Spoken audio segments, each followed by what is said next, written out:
नमस्कार। इस क्रियाकलाप में हम घर्षण के बारे में सीखेंगे। घर्षण दो वस्तुओं के बीच पैदा होने वाला बल है।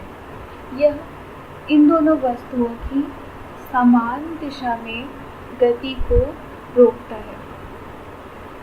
घर्षण दो रुकी हुई वस्तुओं के बीच भी होता है, जिसे स्थैतिक घर्षण कहते हैं, और ये दो चलने वाली वस्तुओं के बीच भी हो सकता है, जिसे गतिज घर्षण कहते हैं।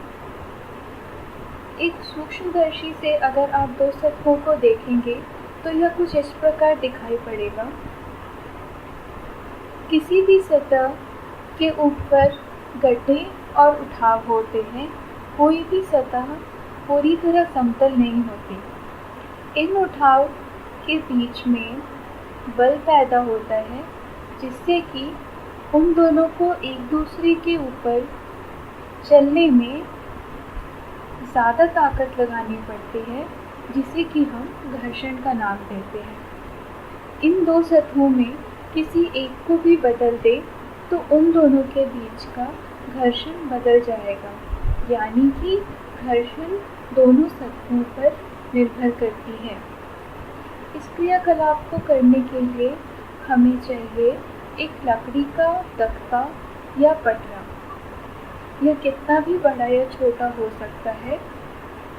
इसके अलावा हमें चाहिए कोई खुरदुरा कपड़ा जैसे बोरा, आमतौर पर इस्तेमाल किए जाने वाला कोई कपड़ा, प्लास्टिक की शीट, ग्रीस या तेल, और ऐसी अलग अलग चीज़ें जैसे कि कागज़, जिससे कि आप लकड़ी के तख्ते को ढक सकें। इसके बाद लकड़ी के एक टुकड़े को तख्ते पर रखें। आप किसी और वस्तु का भी इस्तेमाल कर सकते हैं और फिर तख्ते को अड़ाकर खड़ा कर दें। तब तक इसे ऊंचा उठाते रहें जब तक कि उसके ऊपर रखी वस्तु नीचे न गिरने लगे। इसके बाद आप तख्ते की कोण को मापें।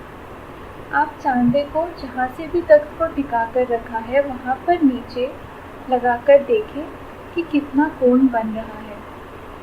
यह करने के बाद आप तख्ते को अलग अलग चीज़ों से ढकें, जैसे कि कपड़ा, कागज़ या प्लास्टिक, और देखें कि किस चीज़ के लिए कोण ज़्यादा बढ़ रहा है या कम हो रहा है।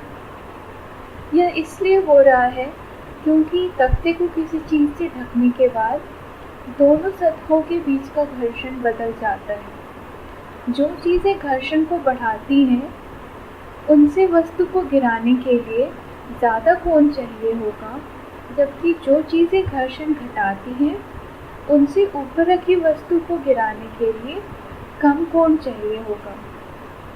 धन्यवाद।